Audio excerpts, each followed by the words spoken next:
Welcome, everyone. My name is Aditya, and today I'm here with Sophia, my friend Sophia, and we're going to have a chat about some themes around parenting and education.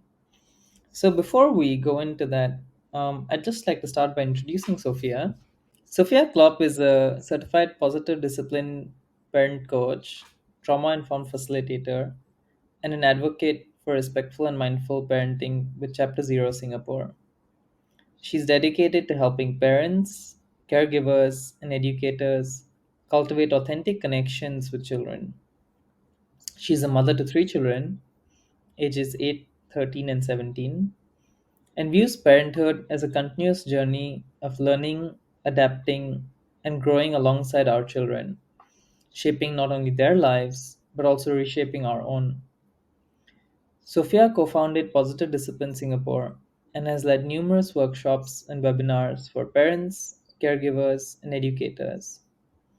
Her sessions offer evidence based positive discipline strategies to equip children with essential social and life skills.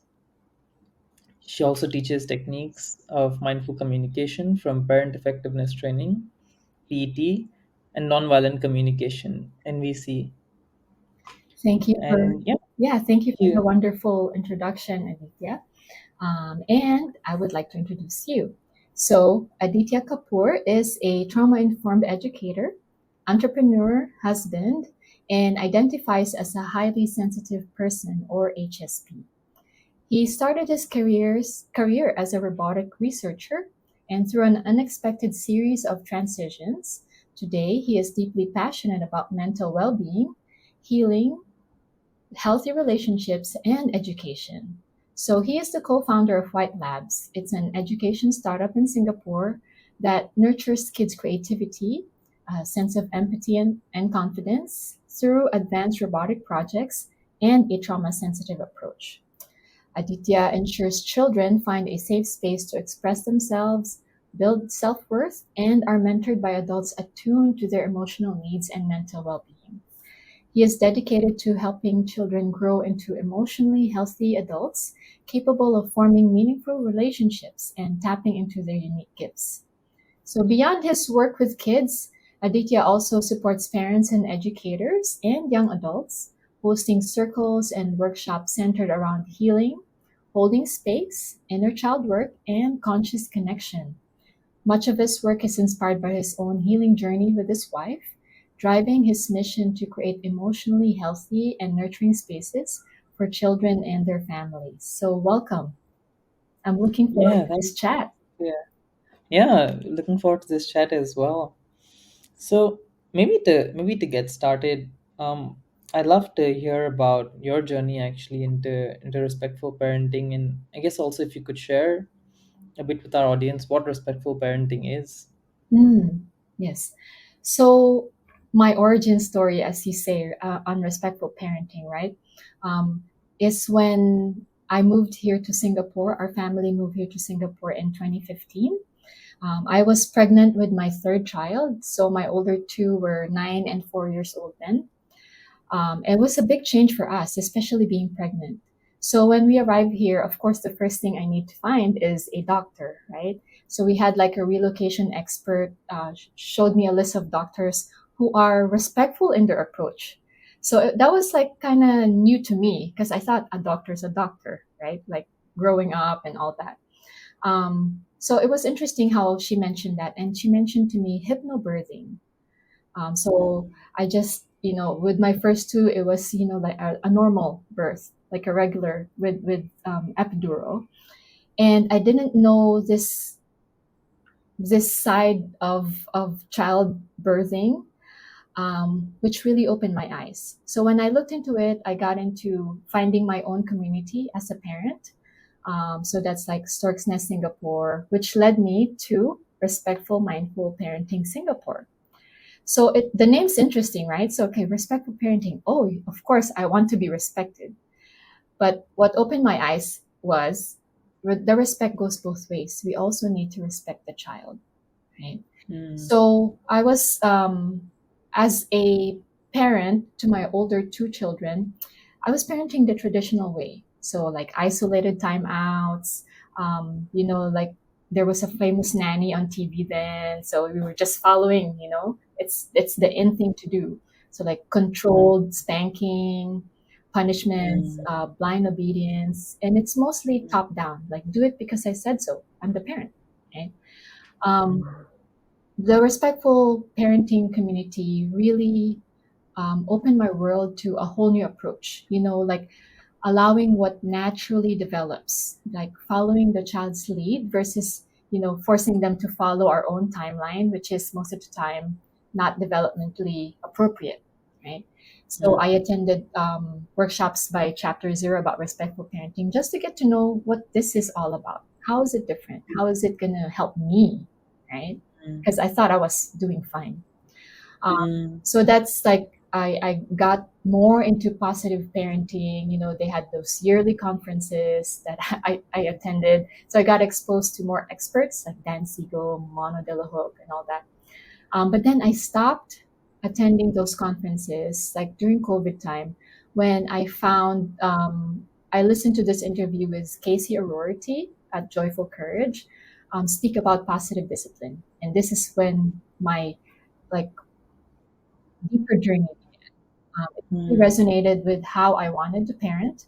It gave me the mm, language and the structure of what I have been doing and want to do as a parent. So, like connection before correction, limited choices, agreements, family meetings, problem solving steps. So, those are the things that I really resonate mm, with. And that positive discipline, which started by Jane Nelson in the US in the 80s, I guess I was drawn to it with the word discipline because mm, then I still have a high need for order and control. Um, and as I went through the journey, it was the discipline is really more on guiding and teaching, from the word disciplina, the Latin word, root word. You're disciples, you're open to learning, and the learning goes both ways. mm, Our kids learn from us. We learn from the kids more than they learn from us, I think. So then mm, I really got into the work of positive discipline, and in 2021, I decided to become certified as a parent educator through mm, KC and the U.S. Positive Discipline Association. Um, mm, then I got into Chapter Zero work because I was trying to find a teen community. So they have the respectful mindful parenting for younger kids. Then mm, I'm like, okay, so I have a 14-year-old. What now? I need mm, something locally. And when mm, I asked them, Liling and Julene, our friends, they're like, there's nothing. Would you like to start one? So it mm. kind of like, For teens. yes, like it started Mm, the fire, I guess, mm, mm, and I joined them as a workshop trainer for mm, schools and for mindful caregivers, mindful nanny. Um, mm, and then it just went on from there. In 2022, I teamed up with Valerie to create a positive discipline community here in Singapore. mm, So through all this work, I met you.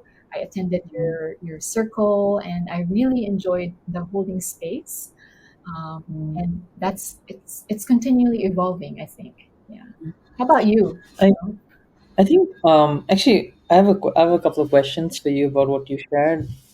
I think what struck me was you mentioned that when you discovered the group respectful mindful parenting in the term, it was still at a time when you felt that you were doing okay, because I guess you felt like you're doing the way most parents are expected or probably used to doing things. So what there got you curious to explore this new concept, this new space? Mm. Well, it's not that things are like perfectly going at home because it's not, right? There's lots of Mm, conflicts. I was a yelly parent. Like I do yell a mm, lot, and I tend to be heavy-handed, which mm, um, something that I have tried to manage through mm, self-regulation a lot. And mm, that's where the inner work that I think we're going to mm, speak more of later, right? Yeah. So that's how I got curious because it's mm, it got me to. seeing my kids in a different light, like knowing them, knowing their identities, knowing their personalities. So, and I saw that things are like, oh, this works without having to force them or be Mm, angry. So those little wins, like, oh, okay, I mm. could have more of these. Yeah. Do you have a specific story or example of one of the early times when you applied something new that you learned that changed the way your kids responded? And Hmm. Um, I think it was more of the connection before correction, because that's like the one of the first like things that I've tried to adapt.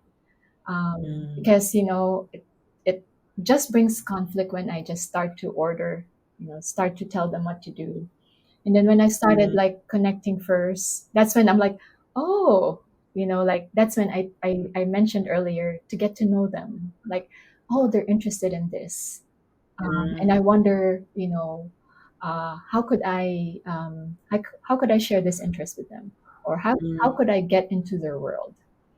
And mm, once I like, just say for example, um, games, because we do as a mm, family, we do like to play games, and when they're showing me how it's done, the playful side, it actually brings me joy. I do love doing it. And I like that feeling. So it's something that I do look forward to most of the time when I'm not tired.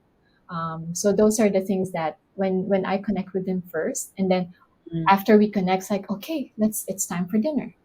And mm, it's just smoother. Yeah. So I mm, really like that. Yeah. mm, mm. Okay. Actually, if you're okay, I'd love to ask you more and talk more about your experience before I share my story and before we move more into that. Sure. Is that okay? Yeah. Okay. Yeah. So I'm curious about what you said about connection before correction. You mentioned something about playing with them, about playing games with them, and I do hear this thing a lot. Like kids want adults to play with them often. I think we underestimate just how powerful that is. And yeah, I'm curious about, do you have any more examples of, I guess, especially in scenarios where you're wanting to correct them for something, Mm, and maybe, by default, the parent might yell or enforce their authority on the kids. mm, Or what's the way you would or you'd advise someone to try to connect rather than connect before correct? sure, sure. Um, as you're asking me the question, the thing that popped in my mind is screen time, because it's such a Mm, big challenge right now with parents, and it's a big challenge for me as well. So, mm, like correcting them, like, oh, there's too much screen time. It's time to like do something else, go off electronics and all that. And most of the time, instead of me going into the fear based mode of you're going to ruin your brain and all that, I try to connect with them first with whatever they're doing, right? mm, For me, if you're playing a game with a family member, with somebody, you're actually filling your need for connection, mm, right? So there's lots of connection. There's also problem solving, like when mm, you're building on Minecraft, right? mm, So there's like, you do this, I do that. So there's like a mm, lot of collaboration that's happening. Um, mm, so those little gems is something that it's a big mindset shift, really, mm, to see those little moments of, hey, they're actually learning something, versus, mm. hey, this is bad for the Ba- brain. Yeah, and then so then I started to connect, right? Because Mm. I do have an architectural background. So when Oh. Minecraft came out, they were like challenging me to build buildings on Minecraft. I'm Mm, like, whoa, okay. so mm, so it was fun. It was fun how to do mm, it. But come on, mm, their imaginations are really like way better mm, than I could have imagined. mm, And mm, so it was interesting to see how they think. Like I really Yeah. got to know them through playing games. Yeah. Yeah. Yeah. And what I'm hearing is you're taking an interest in the stuff they're playing, the whether it's video games, whether it's non-video games, and you're jumping in and joining them, and almost like a way another friend would, like a friend their age would come play with them, right? And actually, if I think back to my childhood, my time as well, like it was very rare for parents would never really take an interest in the video games kids are playing. It's always like, okay, it's this thing they want to do that's distracting them from their studies and everything else. But I see it's important to them. I'll let them play an hour a day. But Mm, there's always this tension, right? It's like mm, we don't see eye to eye on this thing, right. Yeah. but it's almost like you're winning. Yeah, you're on their side. I guess they feel like you're on their side, and Yeah. I'm trying to make the best out of what we have right now. Yeah. mm, Yeah. and how does it go then when you want to get them off the screen? How does that usually pan out then once you've connected with them in that way? Most of the time, it's easier Mm, because when they see that I'm listening to them, to like really interested in what they're into, they're interested in mm, what I have to say. Like, mm, okay, it's time to nourish our bodies. It's time to move. mm, And it's a lot of like doing together, especially my youngest. A lot of doing mm, together encourages him more.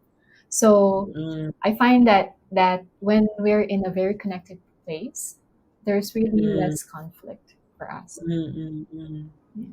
Yeah. Yeah.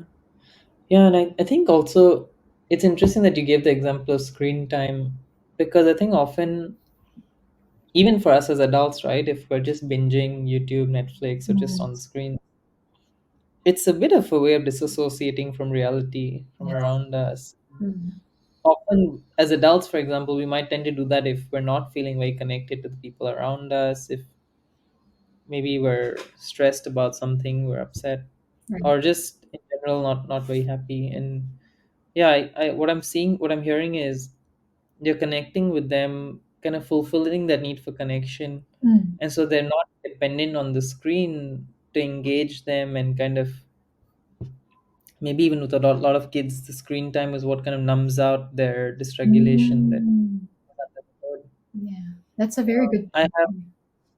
Oh, yeah, I have some students who very sensitive, very um when they don't feel good in class, for example, if they're emotionally overwhelmed, Mm, their coping mechanism is they'll pull out their laptops and start watching YouTube or playing mm, online games, mm, because that's how they've learned to deal with their emotional dysregulation, which mm, is probably not very healthy. mm. I think we could all argue, but it's a child doing what they know best to cope with the difficulty they're feeling. Right. Yes. Yeah. It's the Some- easiest way when- for them. Yeah. Sorry, it's the easiest way for them. Yeah, Yeah. yeah, yeah. So I'm quite touched by, yeah, what you shared about how we can help our kids through that, and rather than shaming them for playing video games Mm, and making them feel like they're doing something bad.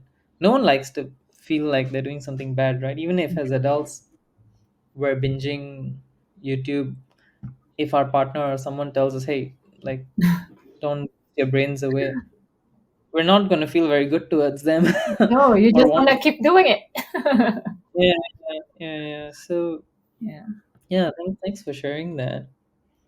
Yeah. I'm curious to hear Aditya. So, you don't have any kids, and Mm, you work a lot with children through your through White Labs, right? You're a respectful educator. So, how did mm. that come about? Being a respectful educator. Yeah. Yeah. So yeah, I'm not a parent, but I do work a lot with kids, and my journey is I I didn't plan this. It was a lot of unexpected things that got me to where I am today. So I used to be a robotics researcher. I enjoyed doing robotics in university. I always enjoyed building stuff, and so during university, I discovered about this field of robotics. Where back then, no one used to talk about it as much. Today, Mm. 6-year-olds are also going for robotics class. Yeah. Whereas 10 years ago, even in university, I had to go like searching, knocking on doors to find someone who will support me to do robotics. Mm. It wasn't really spoken about much back then. And so I enjoyed doing robotics. I was a researcher for a while. I was working on different projects. Um, and I enjoyed it. And around 2020, 2019, 2020, right before COVID, I decided to move on from academia, from research, to try to build something more real world. I enjoyed the academic route, but I wanted to do something more in the real world, Mm. build a business, and kind of see people use what I'm building. And so I quit my job right before COVID, and then COVID hit, and I spent about a year exploring different ideas, things I could do. Um, and a lot of the ideas I wanted to do were again things that I enjoyed. I actually wanted to build jetpacks. Oh, For real, I had like a research proposal I had planned out. I was looking for funding and stuff. my son's gonna But love you. sorry. My youngest is gonna love you. It's like a Boba Fett obsession. Yeah. Yeah.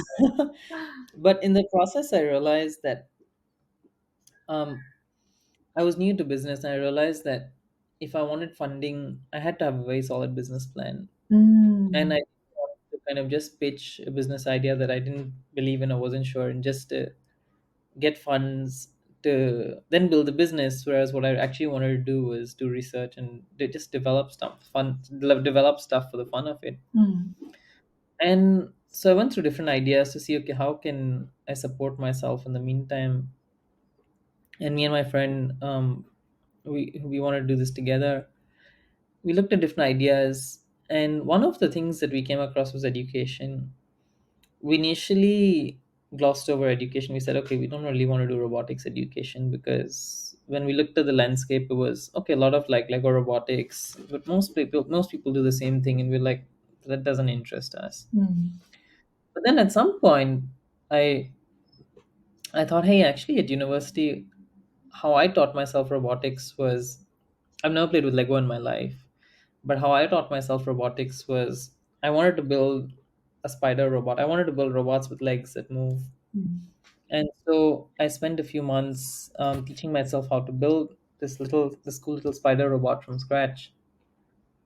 Um, and that was a very foundational experience for me, Mm. because I had to learn the robotics, the coding, the how to design it, how to build it, how to fabricate it. I had to study, I mean, biology. I had to study Wow. the movement of different animals, Mm. and then figure out how to code that and get this thing working. So that experience then helped me go on to do more advanced research projects. I was in Switzerland for a while, interning there, working on big humanoid robots. And so I said, hey, that foundational experience was really powerful for me. Mm. What if I could package that experience and share that with kids and give them that same foundational experience so that they build a complex robot and then they can go on to do more advanced things? Mm. So that's how it started out. And I said, okay, let's just try this. I still have my first robots design files and code and everything. So let's just test it out. And so we tested it out with kids, and I wasn't sure if they'd be able to do it because this stuff I did at university, right? And we found a collaborator who helped us run a trial with about 6 kids at this place called Vivita, Singapore. Mm. Very supportive people. And we were amazed at what the kids could do. All those kids, aged 10 to 15, managed to build the robots, get it working. And it was so interesting for me to see the process that the kids went through, Mm. because the way I learned, or I was taught rather, always was lecture style at school, at university. And initially, I thought that's how we'd have to teach the kids. Mm. But then my co-founder Jeremy, he said, hey, actually, I think we should just let them try to figure it out, scaffold the process, and let them figure it out along the way. And that was quite eye-opening for me to see how empowering that was for the kids, Mm. and to see how actually kids enjoyed that process more. And that's something I never really had. I never really quite had someone teach me that way. So that taught me a lot about life, and also kind of made me see what things really interested me myself and drew me to things. So I said, okay, looks like kids can do this, and maybe we can build a business out of this. And then if it works, we can eventually fund our own fun research ideas. So that's how I got into education. It was kind of with the motivation to teach kids advanced robotics. Mm. But what happened in the process was the first year was very, very difficult in terms of we had an interesting curriculum, and some kids, maybe 20% of them, really took to it and flew with it. But the majority of the kids who came to us, they were interested in robotics, but it would be so hard to actually teach them and take them through the process. Mm. And initially, I would have a lot of judgment towards the kids because their behavior would be so disruptive, Mm. uncooperative, and I would feel like, are these kids like not good kids? Are they like Yeah. disrespectful? Are they just not interested? Maybe like I should just not work with them. Mm. But around that time, around the time that I started the business was around the same time I met my wife. Mm. And that was the time when we started our own healing journey together, because as we got together, a lot of triggers started coming up for us Mm. related to which we realized, which we could feel was not related to what's happening today for us, but it's kind of related to our past, to our childhood.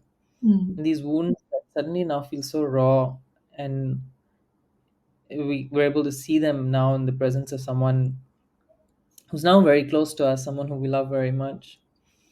And that's how we then started to look at our own childhoods, going to therapy, reading books, just really processing all these things together. Mm. And through that process, actually, I learned a lot from my therapist also about just what goes on for kids, about what kids need for healthy development, and just how different stresses affect kids. Mm. I think the core realization for me was kids will, they say, they say kids show you how they're feeling, they don't tell you. Mm. And so if a kid is not cooperating, the behavior is something that isn't very nice, it's probably because they're not feeling very good inside. Yes. Mm. Maybe they're stressed by stuff at school, maybe something their parents said, maybe they're getting bullied at school. And all those things show up in the classroom, especially more so if you try to create a safe environment where you welcome them to Mm. express what they're going to be themselves. Mm. And that really hit me because suddenly there was this 180-degree flip in my understanding, which went from this kid is giving me a hard time and is not a good kid to, oh, this kid is a kid and looks like he's having a hard time, he or she is having a hard time, Mm. and there's stuff under the hood, and actually they need support. Mm. And suddenly I felt like, oh, actually I'm in a position now where I can support them, not by stuffing the robotics curriculum down their throat, but by actually meeting them as a human being and supporting them holistically.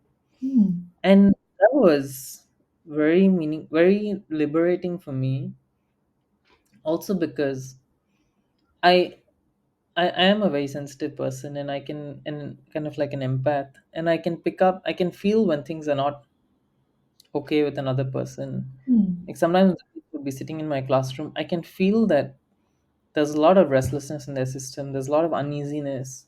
Sometimes I can sense that this child probably gets bullied. I'll see the way they're sitting, their body language, I'll see the insecurity in their face, I'll see the eyes glancing around. If say we Mm. close the door, they'll be like, no, don't close the door, leave it open. Wow. Mm. Yeah, and when they see someone else do something well, they'll be like, oh yeah, they can do it, I can't. Mm. They're big kids, I don't. Whereas I know that this child is also fully capable, they've shown that, they've proven that, yet all this going on. And so it became very meaningful for me to switch to, okay, how can I support kids in a holistic way, in a way that nurtures their mental and emotional well-being? Because that age, when they're kids, all the experiences that happen or don't happen is what is going to stay with them their whole life and Mm. subconsciously drive their behavior. Most people don't acknowledge or realize how 90% of our behavior is subconscious. Mm. We're a lot less in control or in charge of how we feel, how we respond than we think. And most of that comes from childhood conditioning. Yes. And so I saw it as a very powerful way to kind of intervene, support them, and in the long term, help make the world a better place. Mm. I really love So, what you say about um, you uh, you as educators provide this safe space for them of how, like a lot of like let's say tuition centers or schools, they're all like end results focused, like what will the end result be. But what I'm hearing you say is a lot of the learning really happens during the process. So this Mm, process oriented approach um, is what really would be more helpful for the children. I do have a question about, mhm, do you have parents who have the expectation of an end result, like they must finish this robot, or do you preempt mm. parents right away before even registering that, hey, this is going to happen, this might happen, and this is how we hold space for your children? Yeah. Um, so I don't have a simple answer to that. Um, Now it's a bit different from when we started out. In the early 1 or 2 years, I was always very anxious about delivering the results Mhm. because I was very anxious as first time business owner founder to kind of deliver what people expected, Yeah. and just kind of very desperate to get enough customers, enough people working with us.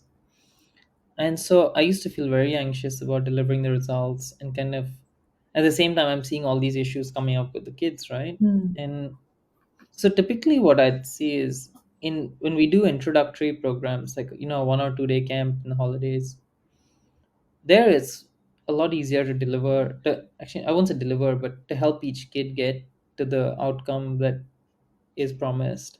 Mm. One, because it's a kind of fairly structured curriculum.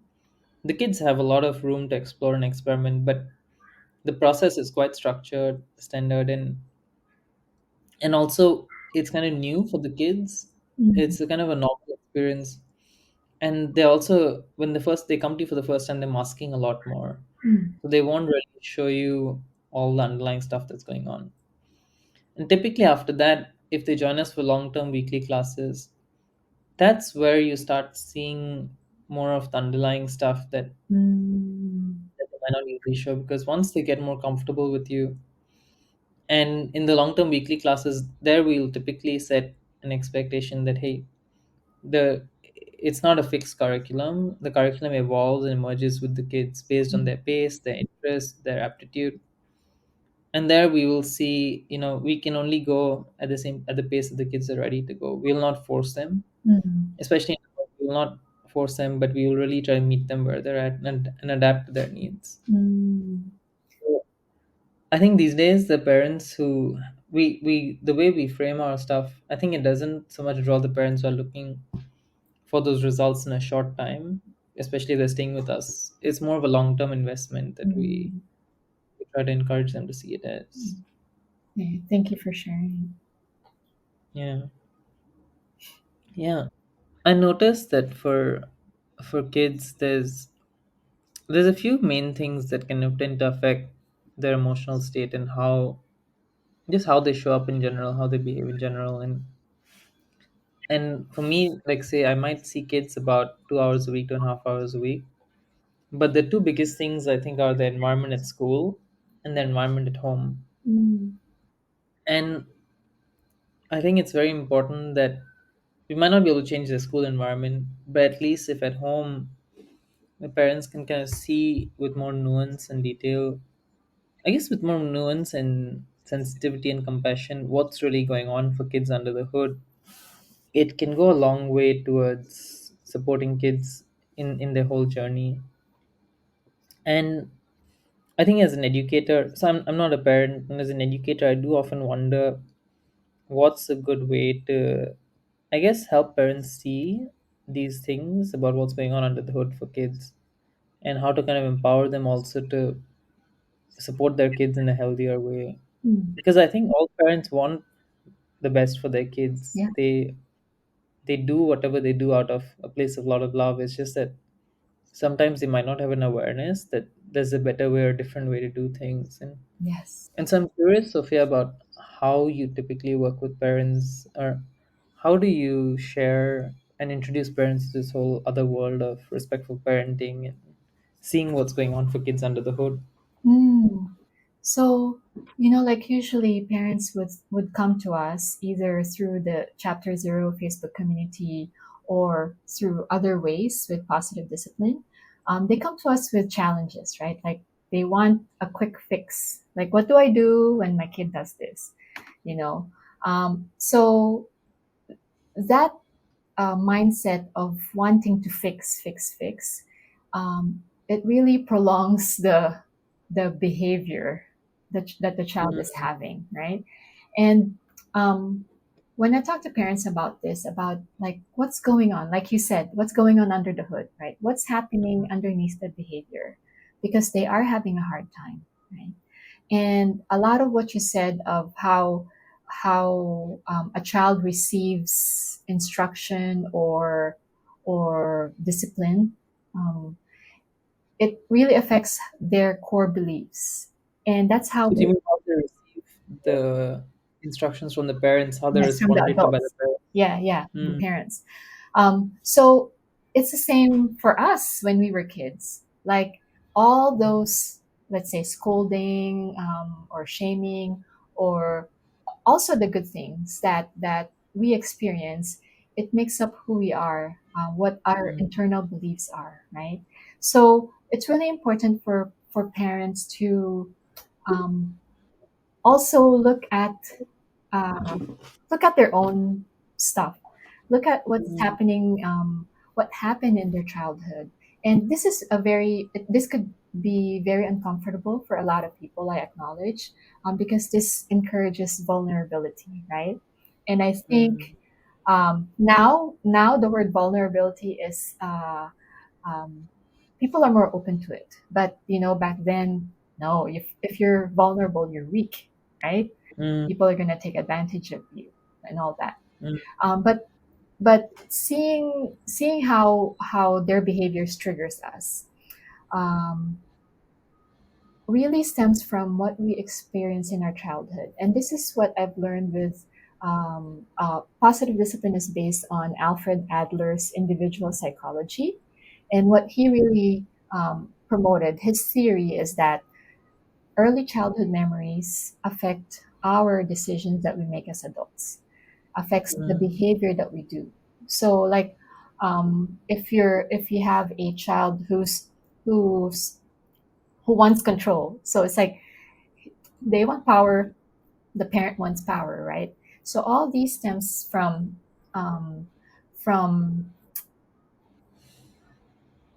the lack of power on both sides. Like how do they actually work together and share power? So mm, as a parent, like when you look at these tools, you want to, okay, adapt these tools. I just want to like do it. mm, When I first got to respectful parenting and positive discipline, it didn't come easy, which was a surprise for me because positive discipline had all these tools, and it's very the tools that with can help you cards. fix the Yeah, situation. yeah. There's like literally tool cards. Like, oh, I'm having a Mm, behavior. You pull out a tool card. Um, so it mm, didn't quite okay fix my problem straight away mm, at that point in my parenting. And it's what I realized. It's because my head knowledge is not connected with my heart. I have mm, all these information, but my heart is mm, is saying the other way. Like my heart is still, not there. It's mm, trying to keep up. And now I'm at the stage where my body needs to keep up. Like in mm, our trauma informed workshop that we did together, it's the body keeps the score, right? Like the mm, the uncomfortable experiences we had, the trauma mm, that we experienced in childhood, mm, affects it stays in our body and it shows up in ways like pain and all that. Um, so it's really important that parents reflect on their past in a very gentle way. A lot of mm, the common phrase that we hear now is like, I got spanked and I turned out fine, right? It's very mm, common. And it's because I also thought that, like before I got into respectful, at the beginning stages of my journey of mm, reparenting myself and also my healing journey. Like it went hand in hand. I didn't know that parenting would lead me to this self realization, self healing journey that I'm in. And I mm, think you will feel fine if you don't have kids and if you don't work with kids. Like I mm, acknowledge you are working with kids. mm. So, Or if you're not in close relationships that yeah, bring up these those triggers. subconscious patterns. Yeah. Mm, So when kids or also like relationships that challenges us, they when they come into picture and our triggers and our childhood wounds come up, outwardly you may appear fine, but inside, mm, how are you? How are you doing? Right? So mm, that's when I got called for mm, inner work. Like, oh, mm, I really need to work on my triggers. mm, Stems from my inner child not being seen, my mm, inner child not being heard. And when I started becoming more of having like a respectful approach to my children, I think my inner child was like, that's not fair. You know, mm. I didn't get to do that. Why do they get to do that? I didn't get Yeah, to quit my, like if we have like swimming lessons, I didn't get to quit my swimming lessons. I have to finish it all the way through. Why, yeah. it's a lot of So, jealousy, right? so maybe if I just reflect back what I'm hearing, Mm, it's like, let's say use the example of swimming lessons. Let's say your child wants to maybe quit swimming lessons, and maybe as a parent, one, when you see the resistance, your normal impulse might be say, oh, I've spent so much money, they should learn commitment, they should learn to determination, they should not give up so easily. It's going on our minds. mm, And maybe you've learned some tools that will encourage you to say slow down with the child, or try to validate what they're feeling, or be mm, with them.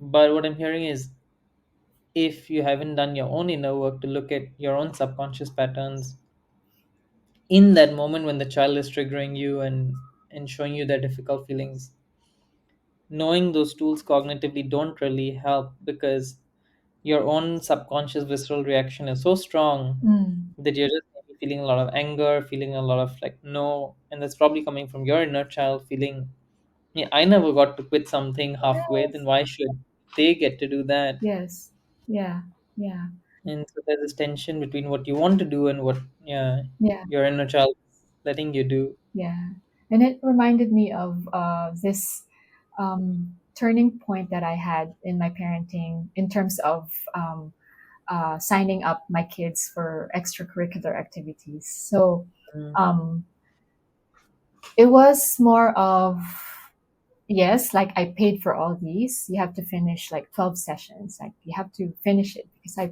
we worked hard for the money. Money doesn't grow on trees. Like those are the things that we mm, heard. Those are the things that I heard growing up, right? mm, So I have a tendency to repeat it, right? mm, Because it's in my subconscious. mm, It's part of my internal belief as a child, mm, and I see that my child is really struggling. It's just causing so much conflict between us that short of just dragging him and just taking him, which is not respectful for anyone, and it's just like really it's harmful to the relationship. I had this self-reflection because I got very angry to a point that uh, I wanted to punish. I wanted to do corporal punishment. And I mentioned earlier that I had to deal with my heavy handedness, right? So I felt it coming. And because of the inner work, the healing that I'm in the journey in, I noticed that pattern, and I told him I have to go to my bedroom. I have to excuse mm, myself, right? And I just cried. I mm, don't know why, but I just cried. And I cried and mm, cried, and I think it was the grief that I'm feeling of my inner child. And mm, I don't know what happened, but for some reason I imagined little Sophia sitting beside me and hugging me and comforting. And she was telling me, you are protecting their inner child. You are protecting their inner child. And she kept repeating that. And all of a sudden the tears stopped. And then I like mm, a deep sigh, like, mm, um, and it became clear to me that this is not working, right? mm, It's something that I have to problem solve with my child when we're both in a calmer state. Um, so having that grief release, I think, for me, and having my inner child actually comfort me, like it's okay for them to mm, do this. I know you didn't get to do it, but it's okay for them to do this. Give mm, me some sort of uh, release, and we were able to work something out with the instructor, how to go forward. So it's a lessons learned for me to not buy mm, a whole bunch of classes and just like taster here, taster there, see what works mm, for him. And now he found something that he really likes. Yeah, so it's not mm, whatever they're going through at that point, it's not gonna be them. They're mm, not gonna be a quitter. Like, I don't want you to be a mm. quitter, right? Like, it's not gonna be them at that point of time when you're having that challenge. Yeah. Yeah, it's, I guess that's our own anxiety that's projected on the child, that, oh, if at this age of 7 or 8 they quit a class, that's maybe a sign that their whole life they're going to be a quitter. Yeah. Yeah. We go into the Which, fear mode, right? Yeah. yeah, and I think if we think of it as an adult also, we might join some like, say we want to learn cooking, we might try it, but then sometimes we might feel very quickly like, hey, I actually, this is not for me, I don't want to do it. Mm. And it's not that, maybe the instructor is obnoxious, maybe you don't like your peers or whatever it is, but I think we don't necessarily we know as adults that, hey, if I quit a cooking class as an adult, it doesn't mean that I'm a quitter. It just means that I'm not so interested in this thing and I don't want to waste my time continuing this thing further. Yes, yes. But when it comes to our child, we see it in the kids, it brings out a whole other reaction in us. Yeah, yeah. Yeah, that's so true. Like when I enrolled myself into like a high intensity class, it's really not Mm, for me. mm, I'm more of a yoga Pilates, like slower, So mm, yeah, you're right. Like I don't see myself as a quitter. It's something that mm, it's not working for me. So I chose to mm. change. And kids Yeah, are allowed to change, are allowed to do that. Yeah. yeah. I think what the example you shared is also interesting, because it's us as the adult who signed the kid up for 12 classes. Yes. It's not the kid who decided to do that. Yes, true, And true. so from their perspective, there, yeah, it's it's a very different thing. Like, yeah, it's our age and them not wanting to do what we set out, we planned for them. Yeah. Yeah. Mm, yeah, yeah, yeah. I think, yeah. I guess I'm curious about, when it sounds like it's a lot of effort on the parent side to shift the way they show up with their child.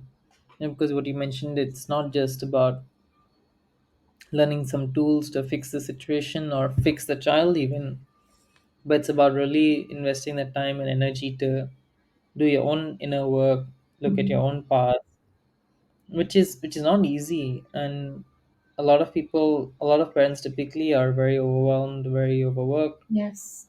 and they might not have that, feel like they have the time, energy, or effort to do that. What do you advise such parents to do, or how do you see something they can do actually to help start shifting stuff? Yeah. I think the importance of community really helps. Mm, Because it's true, like going into like inner work requires the help of a professional most of the time. mm, Um, mm, and also just surrounding yourself with a community of like-minded people, right? So you learn a lot from community. We are all um, we have a need for community as human beings. It's hard to just like survive or thrive alone, right? We are in need of a community. And when we have that support, just realizing that we're not alone, that was a big help for me. like, mm, because there's a lot of shame of not being a perfect parent. When I was a new parent, right? Like, I have to be a perfect parent. I have to have Pinterest parties. I have to have all that. Like, my kids should be always happy. mm, So being in that respectful parenting community, being with the chapter zero people, helping me realize how, you know what? It's okay to make mistakes. It's okay that you're not a perfect parent, and we're here to help you. You're not mm, alone. You're not alone in your struggle. Um, mm, this worked for us. Would you like to try it? So it's all about an open invitation, and it's up to the parent to take it or not for their families. So I think community is very important because just that feeling of not being alone mm. really takes It normalizes your yes, struggles as well. yes, yes, correct, yeah, yes, Yeah. Yeah. Otherwise, I think there's the struggle. There's a struggle you're going through, and then there's a shame at why am I struggling so much, yeah, yeah, which makes it a lot harder. yeah. Yeah. The shame really makes it a lot harder. And I Yeah. acknowledge, like what our parents went through, what my parents went through.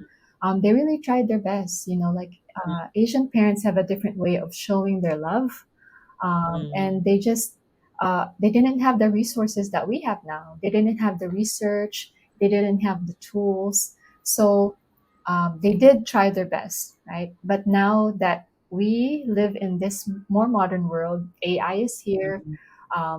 A lot of resources is here. There's a lot more mm, that we can do as parents. You know. mm. Yeah. I actually, what you say about community is quite.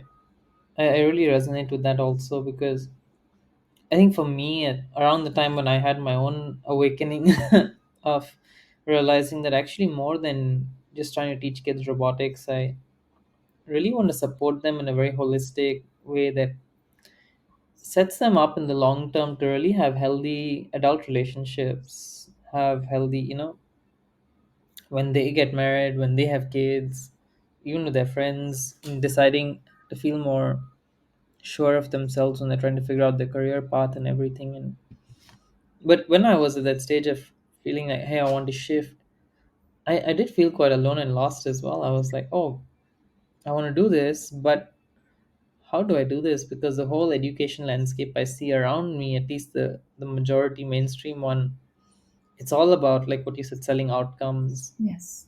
It's about, oh, you get your kid these certifications, help them win these competitions, and it was like, how do I start to do this more mindful, respectful, heartful way of Mm. education? And actually, for me, also like actually connecting with the community that you're also part of, the respectful parenting community, was, even though I'm not a parent, was very very helpful in terms of, yeah, feeling like I'm not alone and feeling like there are other people who can support me in this very heart led mission.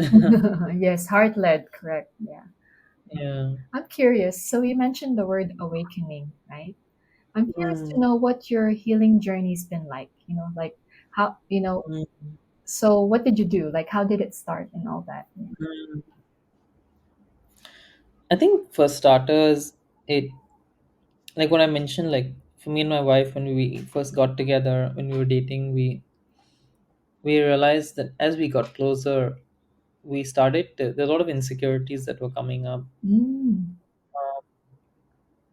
and often we'd feel very triggered, either hurt or angry at the other person. But we had this sense that this is not really about the other person. mm, It's not that they did something so bad, but it's not that I hate them. It's that I'm feeling this hurt from them or towards them, but I know I still love them very much. And why am I feeling so hurt? Why am I feeling so much pain? And there was this sense, I think, for us, that we both had this awareness that this probably comes from somewhere else. mm, And at the start, I think we'd read online, read books, and it was only when we started, even, and I think the books initially helped a lot. yes. um, I think it started with learning about attachment theory, and I think thing that really, the core thing that helped us at the start was this notion that our, when we're kids, our relationship, our attachment to our primary caregivers, which say often is our parents, Mm, that really shapes the way we relate to people mm, as kids, as when we grow up as adults, the way we were related to them or not related to them, whether, let's say, they would relate us by whether shouting at us or being very affectionate with us, mm, or whether there was room for our emotions, like say anger, or even room to express affection or whatever it is. And that then shows up in your adult relationship with your partner. yeah. And I think having an awareness of that really helped us at the start. Mm, But eventually we did decide to start going to therapy, because we did feel like just knowing about these things is not enough. It's like, hey, I know that if someone is triggering me, or someone says something that triggers me, I know it's my stuff that's coming up. But what do I do about that then? yes. Because it's still so much, it's so uncomfortable, and we're still feeling so bitter towards each other. Mm, And there was so many things we kind of wanted to feel a sense of peace around. And I think it was when we found a really good therapist that really started shifting things. mm, Because, and I still remember, we were very lucky to find a therapist at the start who both did somatic work, meaning she worked with, you didn't just talk, but you really connect with the felt sense of the feelings and emotions and trauma in your body. And two, our therapist, she also worked with kids. She worked with both kids and adults, which is very interesting. And I still remember in my first session, I brought in a certain issue that I was having in the relationship, the certain insecurities that I felt. And through the process, I remember by the end of the session, I had this felt experience in my body that this issue, I could see just how it related to things, to something with my mom when I was a kid. And I did not expect to feel that clear, to feel so clearly that connection to my childhood. mm, And once I could see that, and they say, like, you cannot deny what you've experienced. mm, Once you see it, you cannot unsee it. yes. I experienced that. It was so clear to me that, wow, these things as a child really affect us so much as an adult. Mm, And that, I think, started then shifting things. And then as more things come up, I think really we go to therapy a lot regularly. Yeah, typically every week or two. And it's a process. It really, you slowly build that connection back to your body. So often, like as adults, we forget how to feel. mm, We lose connection with our body, with really the awareness of what's going on for us. How are we really feeling about something? We're so stuck in coping that we kind of get very disconnected from our true selves, our authentic selves. mm, And I think it's a gradual process of then connecting with our truth, connecting with what really matters to us, how we're really feeling. And it is a very painful journey also. And I think it's, in a way, it kind of has to be, because what they say is there's no healing without deep feeling. yes. If you don't really feel, you need to feel the pain, that you need to kind of reconnect with that pain your child felt before you can heal and kind of, I guess, liberate yourself from it in a Mm. way. The grieving needs to take place. Yeah, Yeah. the grieving, and you can't grieve it without feeling it because no one else can feel what you felt. Yeah. It's in your body, it's in your story. and Yeah. and one of the books actually our therapist recommended to us was this book called How to Talk So Kids Will Listen and Listen So Kids Will Talk, by Adele Faber and Elaine Maslish. And in that book, actually, it's a very classic book, I think, in respectful parenting, Very. right? Yes. In your community. But it was recommended to us to learn how to talk better to our inner child and to each other. Oh, wow. I never really, yeah. Wow. Yeah, that's Yeah, beautiful. But then I was like, oh, but I work with kids, and I wonder if it would help with the kids I work with. And boy, it really, really, it changed the way we communicated with, at least for me, with everyone, with my wife, with my parents, with my friends, with my sister, with the kids I work with the people I work with. And it really just, and also just my relationship with myself, Mm, it helped me see, it really got me to also reflect on how I was spoken to as a kid and how that affected me. mm, It really brought on kind of, I could see how actually these things that I received were not very healthy, and why, how that affects me. mm, And so that was very helpful. And yeah, I keep revisiting the book from time to time, every few months, and every time I revisit it, I have to go slower because each line then kind of hits me a lot harder. And I kind of draw a lot more from it. So I haven't yet finished the book. It's been 2 years. I haven't yet finished it. yeah, but wherever you are in your healing journey, when you read the book, it you receive it differently, like depending Mm, on where you are, right? And mm, how wonderful that one of the foundations of your relationship with your wife is healing. Right? mm, Not like uh, not a whole lot of us have that. Like mm, later on is when we realize, oh, we need healing, right? mm, Yeah, yeah. yeah, For me, it was more of I have uh, it wasn't.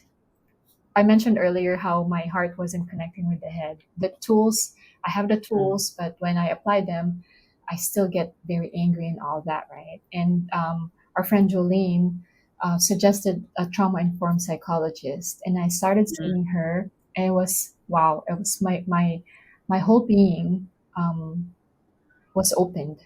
Like we did EMDR, which is like eye mm, movement desensitization, sensitization, desensitization, and like reprocessing. Um, mm, that really released a lot of like trauma in my brain, in my memories. And mm, I also did like inner child work with her. And that mm, really helped me reparent my own inner child, right? mm, And I do visit her occasionally, especially when I really need it, and when I'm very triggered, when I'm already applying my self-regulation tools and it's not working. mm, I need help from her, and it's also having the community again. We Chapter Zero did collaborate with a trauma recovery coach, Sherry Hunter, and that community really built me up mm, in my healing journey also because mm, we grew a lot. There's mm, like mm, movement. We grew through our challenges, our mm, vulnerabilities. yeah. We did the emotional triggers Safe program. container.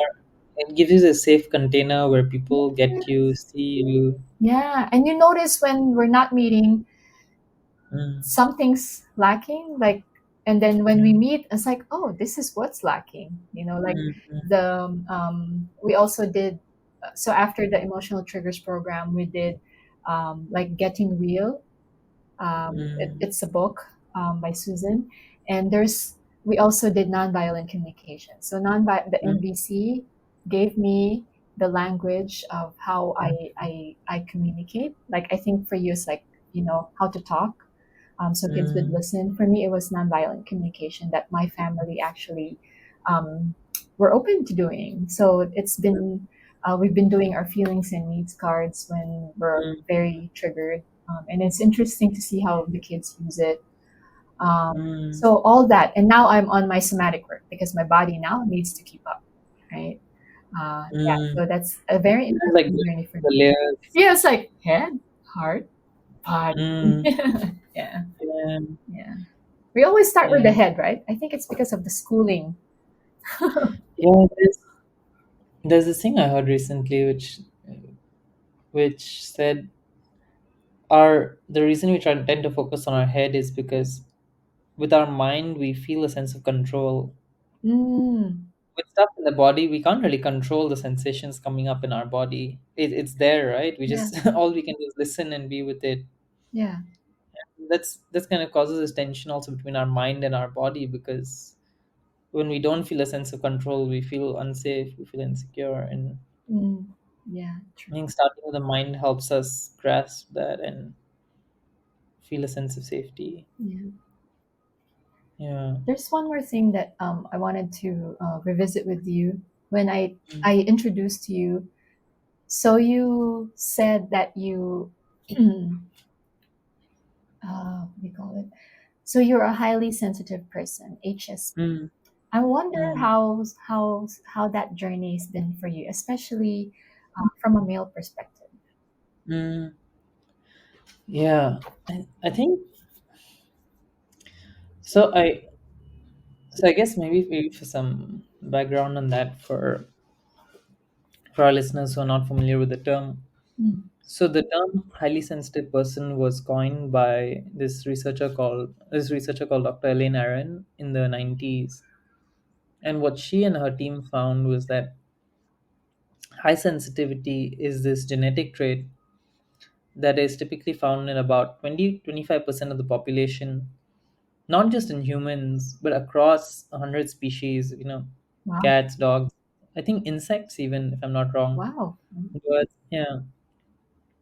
And it's always been there. It's an evolutionary trait that's been there. And evolutionarily, it has a certain purpose. People who are highly sensitive tend to, I guess maybe before we talk about why it's evolutionarily there, people who are highly sensitive are typically the ones who, when growing up, probably got told, don't be so sensitive. Toughen up. Yeah, toughen up. And the ones who can tend to feel more, the ones who tend to, and the ones who tend to feel hurt a lot more, but also the ones who tend to see a lot more beauty, who tend to notice things with a lot more detail and nuance. And that's why, your artists, painters, Yes. actors typically tend to be the people who are highly sensitive creators. They see things a lot more. Mm. And evolutionarily, I think where this comes from is um, highly sensitive people are a lot more attuned to pick up on threats. Mm. So they see a lot more, they process a lot more information. So the example they give is, if a normal person maybe walks around a space, maybe their brain takes in about 100 pieces of information a minute. A highly sensitive person takes in maybe 1,000, a lot more. Wow. Yeah.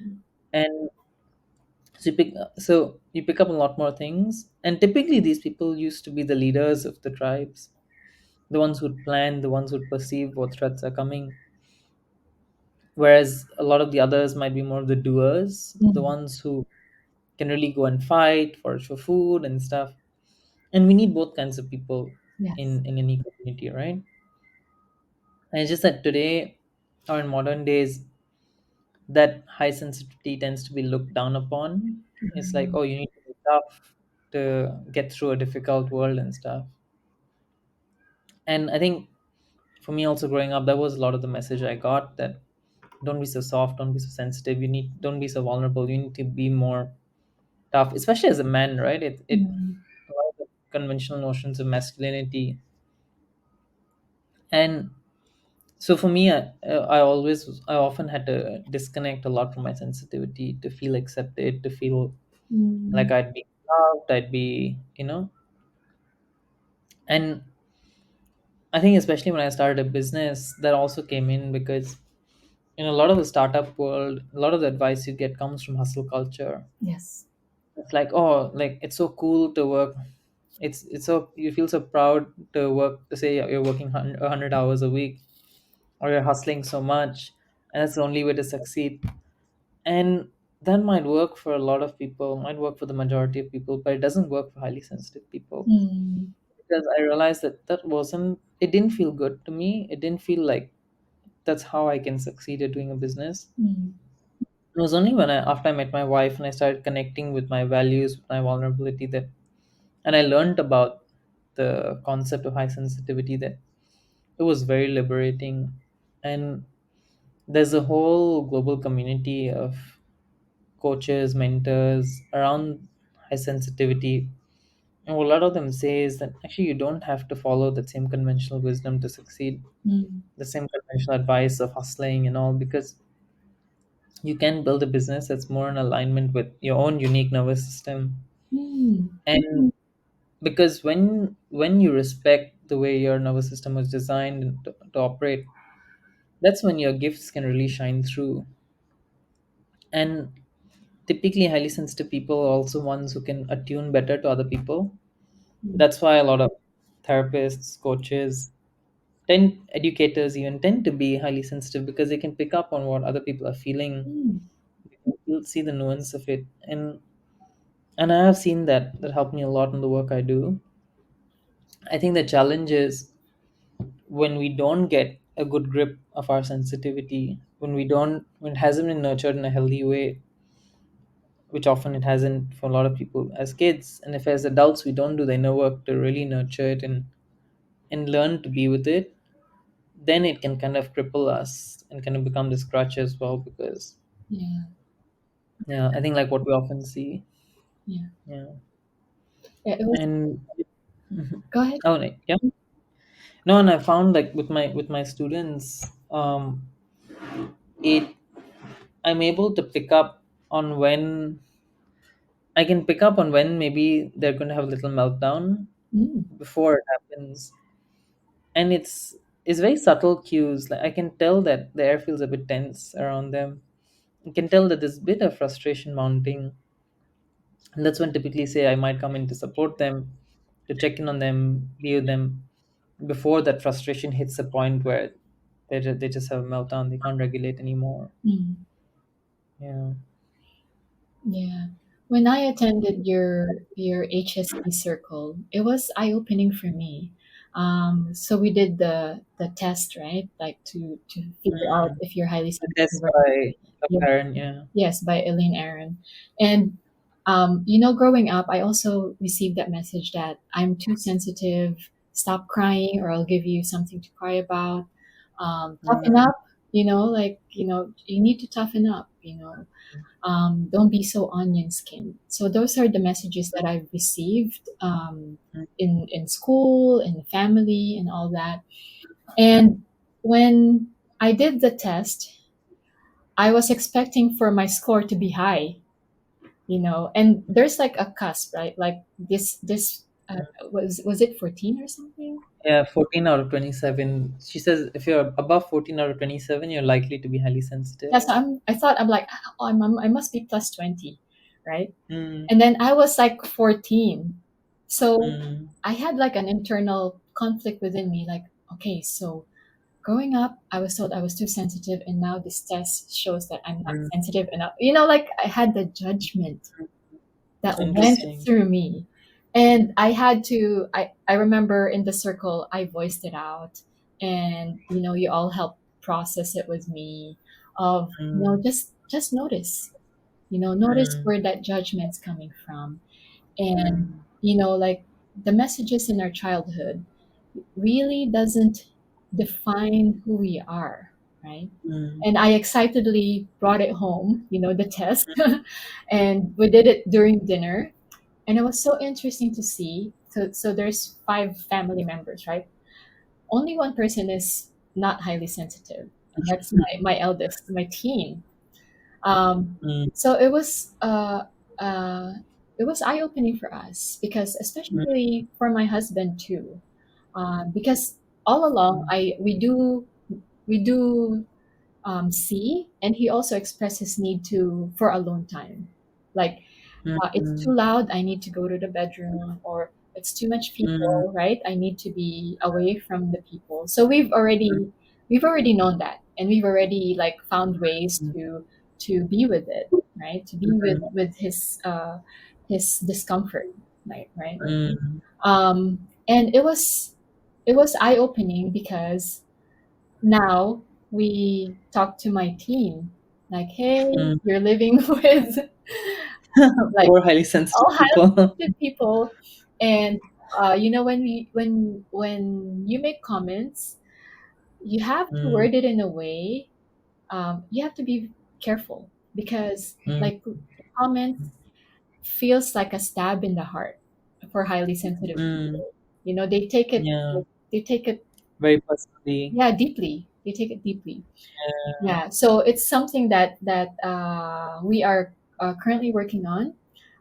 Mm, He actually he questioned my parenting of my mm, youngest, who is highly sensitive, of how my teen acknowledged, like, hey, I know you're not doing punishment and all that, but I think he needs consequences, and it's mm, because of the behavior he sees, like, like mm, crying really loudly, like mm, focusing so much into something, right?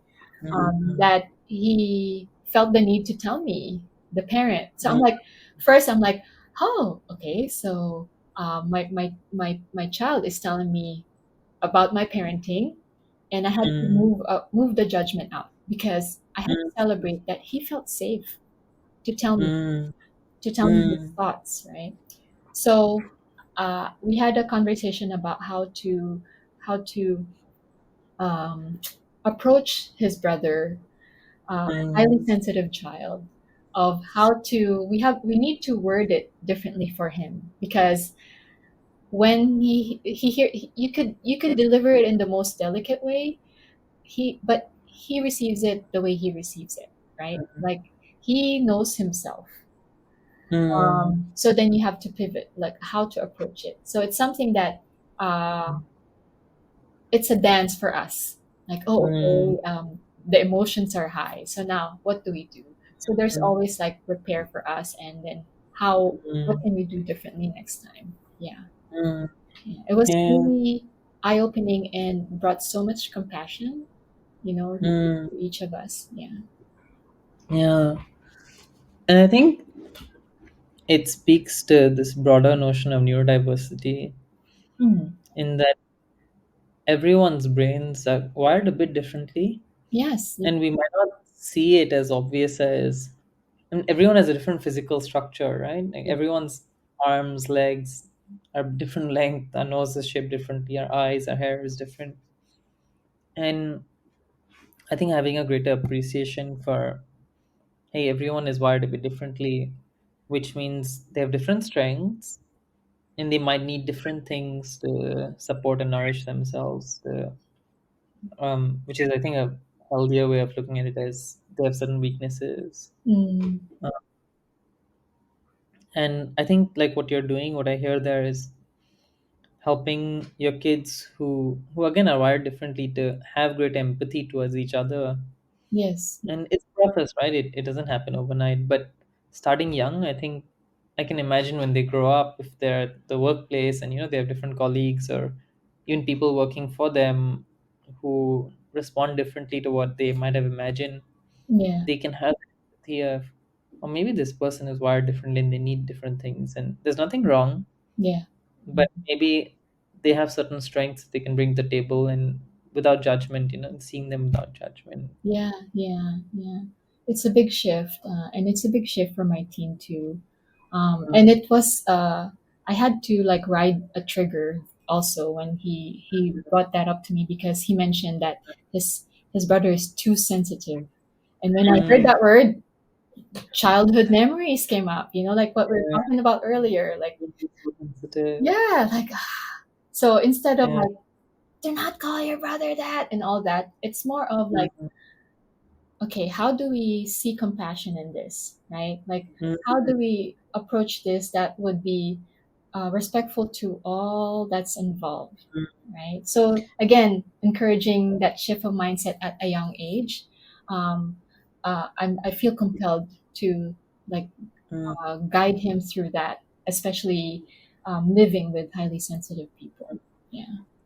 And what I'm hearing is that that would not have been possible without you first showing up for yourself, Yeah. without you first recognizing the effect it has on you, on your inner child, and being with that first.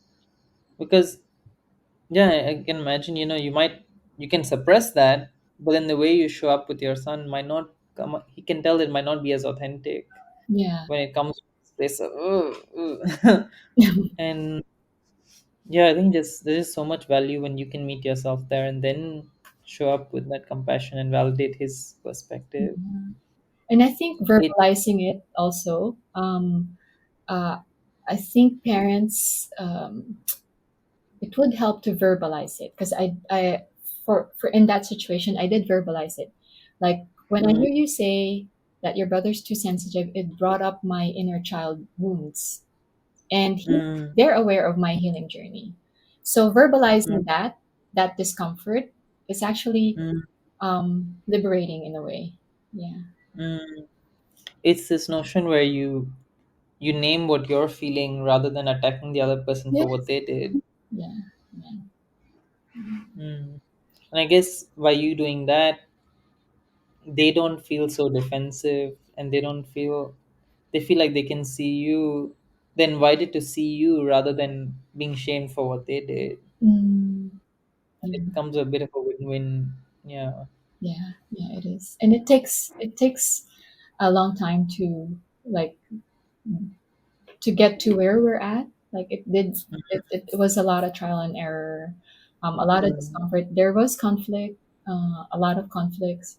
But again, like, neurodiverse or not, I think you mm, approach the child the same way. It starts with connection, and it starts with mm, meeting them where they're at, acknowledging mm, their different nervous system, you know. So that goes a long way, just to, mm, um, meeting them at the same level. Yeah. mm. I'm curious if you can speak a bit about, a lot of this notion. A lot of parents might fear, that if they coddle their child or kind of love their child too much, they might spoil them, or the child might grow up too weak or entitled or soft. And I'm curious, yeah, how you see that, and how that's played out in your experience. Yeah.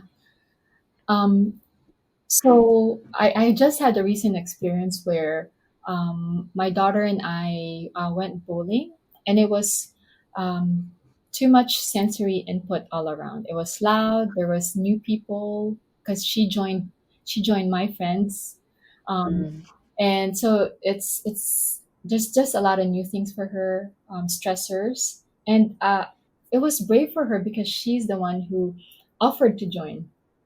mm, So I'm like, oh, okay, so this is something that, I do encourage, because that means she's stepping out of her comfort zone, and she mm, acknowledges that. But there got to a point where we're bowling, and of course, like when you don't hit the pins or anything, there's, um, of course, people would tell you what to do, right? Like, just aim for the arrows and all that, and it was too much. mm, It was just too much information, too much instruction, um, that she had to release it. She had to release. She had, mm, and the first thing she did was to hug me, and mm, I already know that it was too much going on for her. So I just didn't speak. We just hugged. mm, And at that moment, it was my friends who are not much aware of healing, like personal healing. So of course I had to acknowledge the judgment in my head. Like, are they mm, thinking that I'm coddling my child? You know? And this is where these group of friends, we work with, teens from church, and they already know that I have like a more, gentle approach than the traditional way of, like, approaching children. So when they mm, see that I'm like just hugging her, that judgment came to my mind, but I had to acknowledge that and put that aside, because really I am doing this for her. I'm not mm, parenting my child for them, right? mm, So taking, you know, taking that, putting that aside, acknowledging it first is, I think, important. But putting that mm, aside and just being with my daughter, mm, it helped ride her emotions quicker. Like, mm, she was fine. She just need to release. mm, And I told her, so she feels that very deeply. She feels deeply, and again, you see, you mentioned how the strengths come out, right? She knows how to, support a person even before they mm, ask. They ask, like, mm, when I'm feeling something, because mm, I have a need for physical touch. She already mm, knows. Like, she would approach me and give me a hug. So all these sensitivities, I'm really celebrating. and it shows up in school. Even if she has like so many like big emotions in school and moments of panic, it's still they still see it as a strength. Like having that supportive school environment also of helping her through those moments, and mm, seeing how she stretches herself, it actually gave mm, her more confidence. The more that mm, as a family we allowed the feelings, the emotions, I felt that the more she was prepared to be herself out there in the world, in the school environment. Like mm, I didn't expect her to um, participate in a play, in an English play, but she mm, did. And it was like the way she projected her voice and the way she mm, normally speaks, it's so different. So celebrating that and acknowledging that, hey, that's a strength too. Like she also knows how mm, to ask for help. mm, We usually see that sadly as a weakness. Like you have to be strong, you don't have to ask for help. But asking for help, we talked about it showing as a sign of being resilient, right? And it really mm, reminded me of this quote by L.R. Noss, like our job as parents is not to toughen up the kids for a cruel world, but to mm, raise compassionate kids to make the world less cruel. mm. Yeah. Yeah, that's so true. Yeah, and what I'm hearing is that by supporting your child when they're not feeling so good, and by helping them to regulate, it kind of builds the internal resilience Yeah. and helps them to then eventually actually be strong and shine, Yes. versus, I guess, versus the other thing is leaving them on their own to just deal with it or punishing them for it. Yes. Yeah. Yeah. Hmm. Okay. And I guess the other thing also, what I was interesting that you share is a lot of the judgment that parents might feel from other parents. Has it? And I can hear that it it's a lot easier for you now to recognize that you're doing the thing for your daughter rather than focusing on what other people might think. But was it always like that, or has it was it hard in the past? Yes. It's very hard, and it still shows up, right? And Mm, um, it's one of the bigger mindset shift that I had to do. Like if I when I think of what other people think, it kind of dampens the way I want to parent.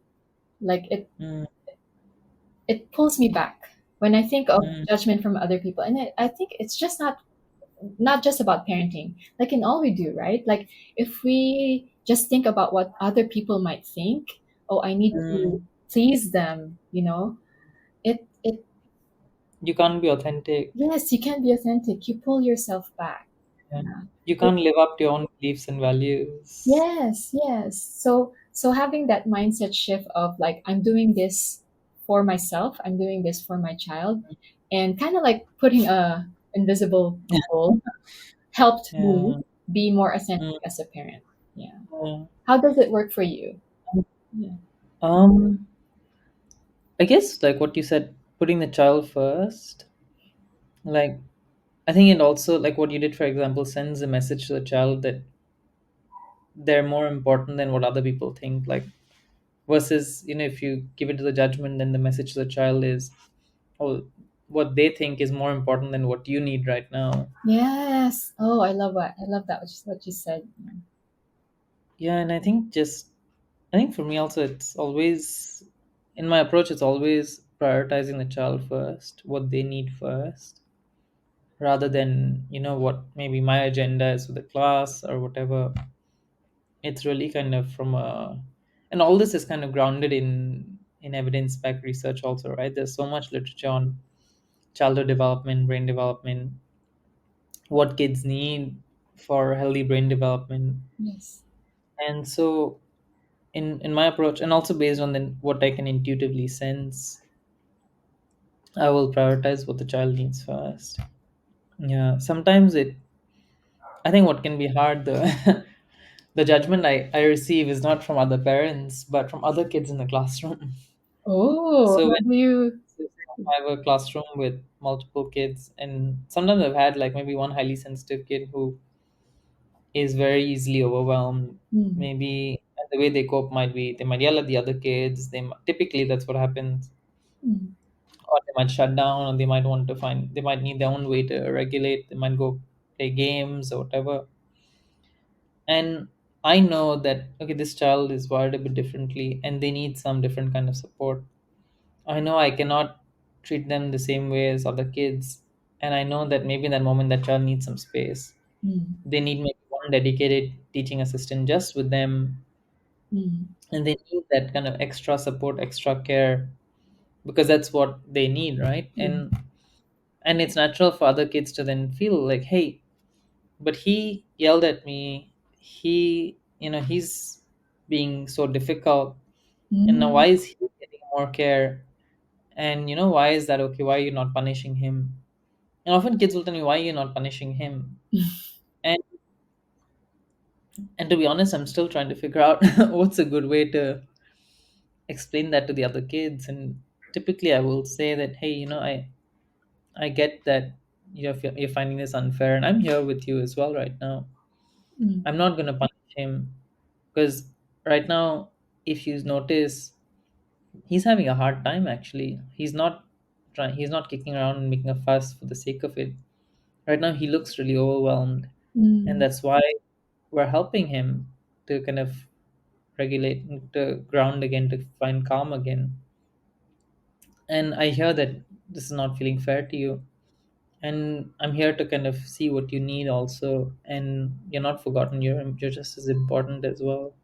mm. So, and it takes time, I think, because I think kids will again when I hear this, a child telling me, why aren't you punishing another child, right? Reminds me of the story you just shared.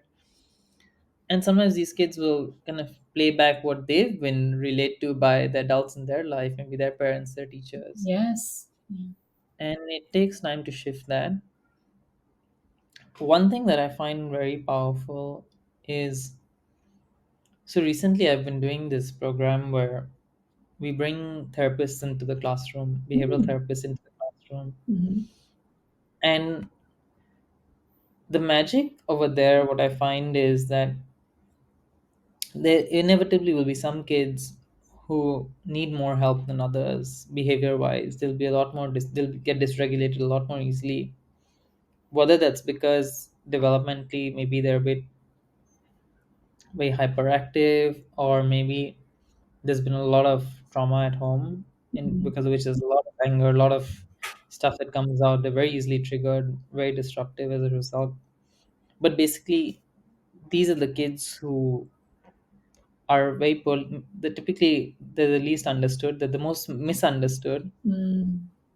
If you think back to your classroom experience as a kid, there'll always be those one or two kids in your class who are the most disrespectful, Yes. the most disruptive, the most difficult, and they met with the most judgment as well of, oh, this kid is just a problem child. Mm, And what I find powerful is when we can bring in the right support in the classroom, and say our behavioral therapists will then work with these kids, help them find a sense of grounding, regulation.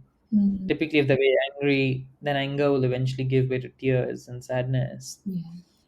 And what I find is that really helps the other kids who are maybe not having such a hard time. It helps them cultivate empathy, Yeah. because you keep relaying to them that, hey, this other child is having a hard time, but there's nothing fundamentally wrong with them. They just need some love and care. Mm, And as they see the child shift, getting the love and care, it shifts the way they see that child. And over here, we're basically modeling to them what mature adults do to support others in a healthy way. yeah. And so I find that piece is very powerful. And often people might say that, hey, with respectful parenting, respectful education, aren't you like, if you give kids a nice environment the whole time, then when they go out in the real world, how are they going to cope? How are they going to deal with all the people who are not so nice to them? Mm. Don't they need to learn? Don't they need to learn how to deal with that? My take on that is yes, they need to learn. Not everyone will be as nice to them, but I think two things. One, when we're nice and kind to them when they're growing up, at that time when their sense of self and their self worth is developing, the way we love them, the way we show up for them, builds up their inner core, their own inner beliefs about themselves. Mm. That sense of self worth, when that's solid and strong, they're a lot less shaken and disturbed Mm. by what other people might say to them when they go out into the real world. Yes. Other people might say nasty things to them, but they might feel like that's not true. They can tell when it's someone else's projections versus it's about themselves. Mm. The other thing I feel, you don't just learn to deal with other people who are difficult just by being thrown into it. Yes. Often, what happens there is you might just, you look to other people to see how are they dealing with that, right? Mm. Let's say you're in a toxic workplace and some people are being difficult. What you'll observe is people are just fighting fire with fire, Mm. and that's not what you want your child to learn. Yes. What you want your child to learn is how to show up with empathy and kindness and in a Mm. mature way deal with other people. And I feel there it's important that whatever environment you put your kids in where there are other people who are not so nice to them, you need to also have other mature adults who model how to deal with those situations. You need to teach them how to deal with that. They don't just learn it by themselves. Yeah. Yeah. So, If I might also add, there's also research that says that the brain absorbs um, like I don't know the exact percentages, but it's like for example, 60% action versus spoken words. So mm, or the percentage could be higher than that.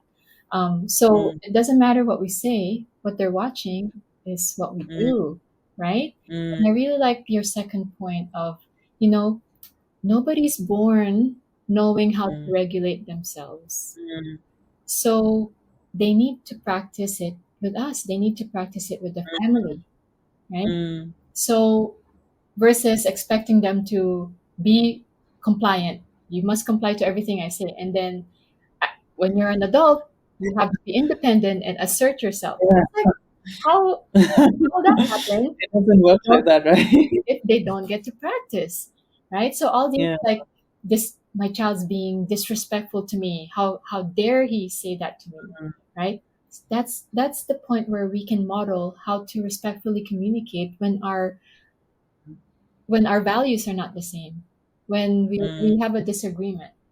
So mm, those are like little learning moments that we can have with our children, right? mm, Yeah. I also want to acknowledge what you shared earlier about the child asking you, how come you're not punishing him? And you mentioned that you don't know what to say when mm, you're asked that. But how you responded, I mm, think it's you've already processed with that child, and that's what they really need. That was mm, your answer. Like it was. mm, That's mm, how I would like for my child to be spoken to. mm. Yeah. Yeah. I think we also there have to let go of the expectation that just because we say the right thing to the kid that they will take it and they'll receive it happily. They sometimes don't, at least to begin with. Most And of it the takes time. Most of the time, right? yeah. It takes time to rewire the or rebuild to build that rapport with them, and yeah, I guess rewrite the way they see that. Yeah. And Yeah. and we need to respect their no's and their resistance. It's there for a reason. Yeah. Yeah. I really like Mm. how so in positive discipline we have the dignity double bind. It's Sorry, what's when that? it's called dignity double bind. So um, it's not overnight, like you said. Like okay, I decided to change the way I communicate with my child. They must be happy now. Mm, Like, they must.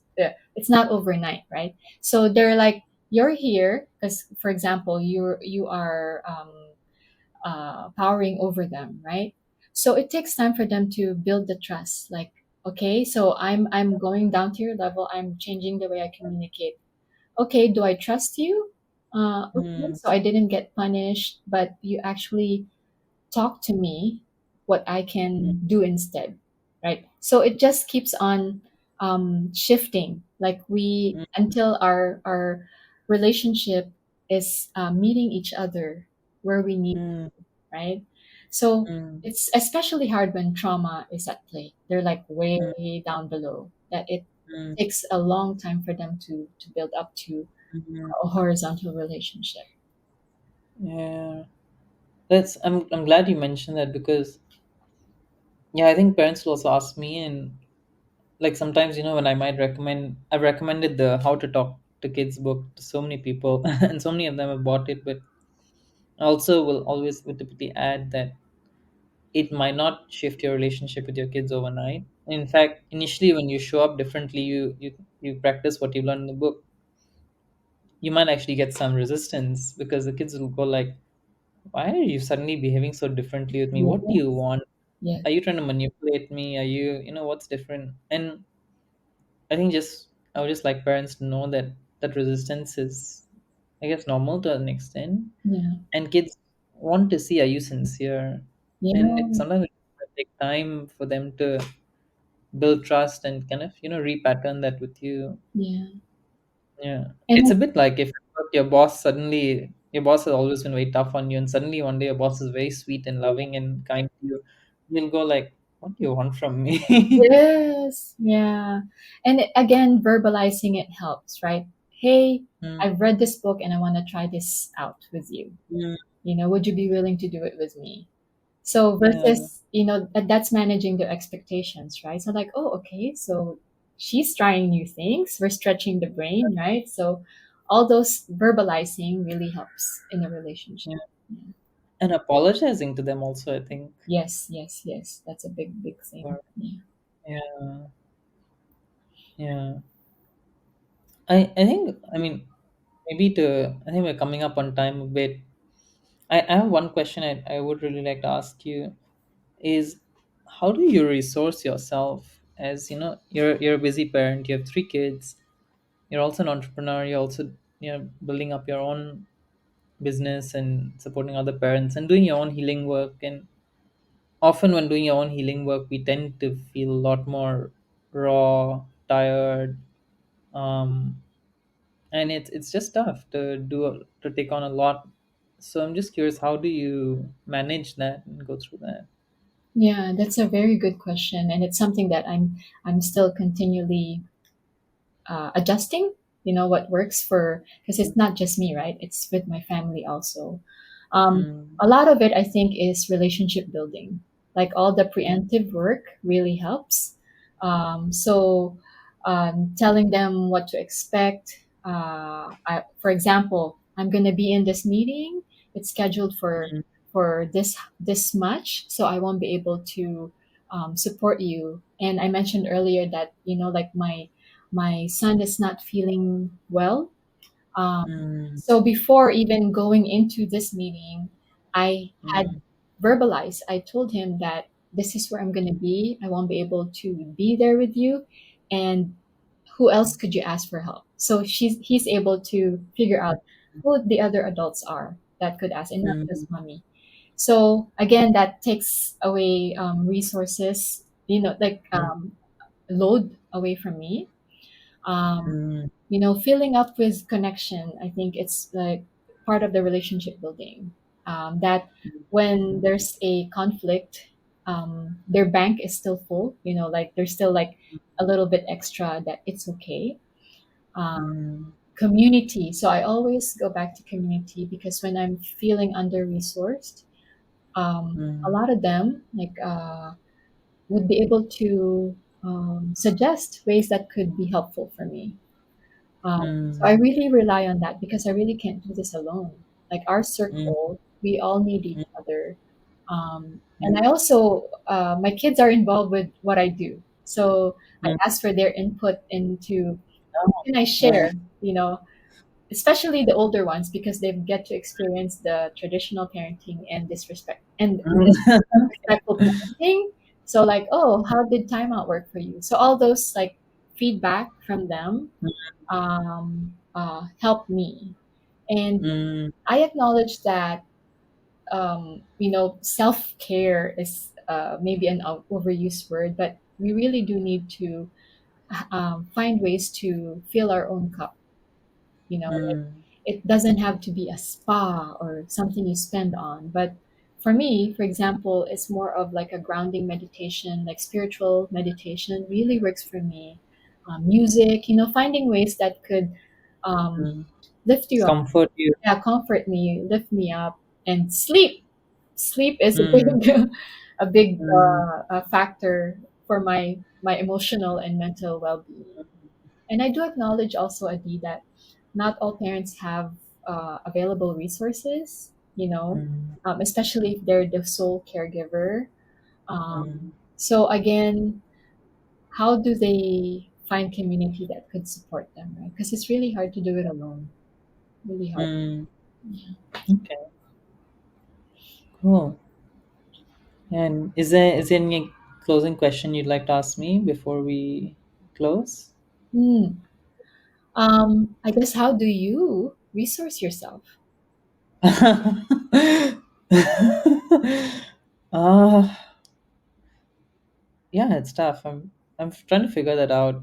Um I think it I think the answer to that question has shifts over time depending on where I'm at.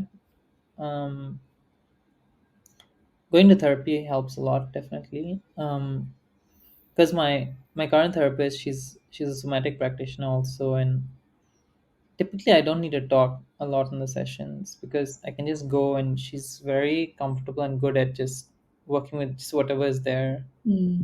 just feeling into what's there, I guess, and help supporting me there. And typically, she'd teach me or leave me with a few practices I can do through the week at home. So that helps. I think coming home to my wife also typically helps. Hmm. Sometimes it can also be hard if we're both very stressed and we're both quite wound up. And so I think there, for us also, it's also been the process of learning how we can resource ourselves.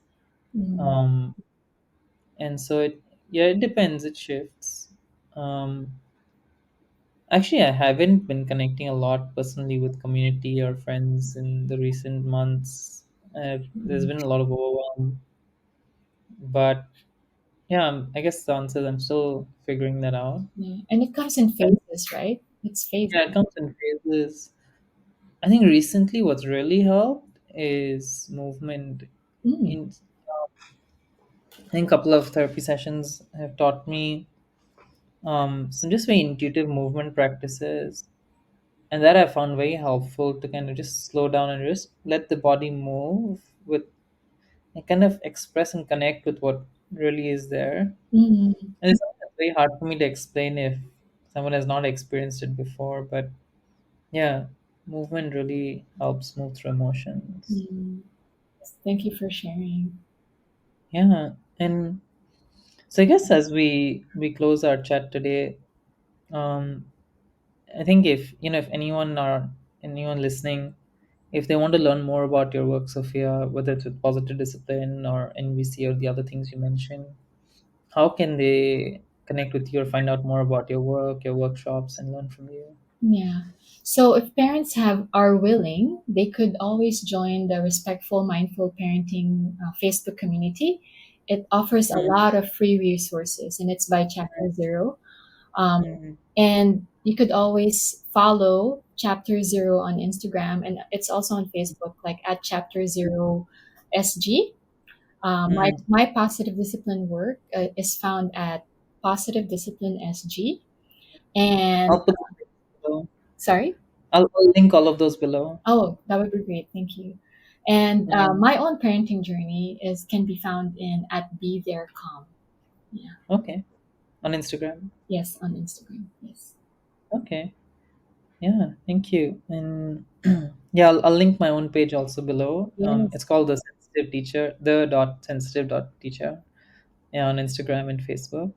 And yeah, thanks so much for your chat, Sophia. Yes, Uh, thank you so much. I had a wonderful time. I always love having this conversation with you, and we could really go deeper into any of the topics yeah. that we talked about today. Is there any one word that is coming for you that describes just, I guess, yeah, your experience today or what's present for you right now? Hmm.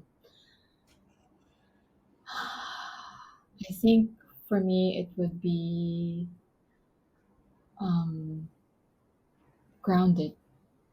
Mm, I feel grounded in our conversation. Yeah. mm, Thank you. okay. Thank you, Eddie. Yeah, and How about I you? think for I think for me it's fulfilled that comes Mm, up. Yeah, I learned a lot talking to you, and I think it gives me a lot of ideas also going same. forward. So yeah, Same. yeah. So okay, so I think with that, let's close today's chat. And yeah, looking forward to more such conversations and connecting with anyone who's looking for some support on this journey as well. Yeah. Thank Okay. you.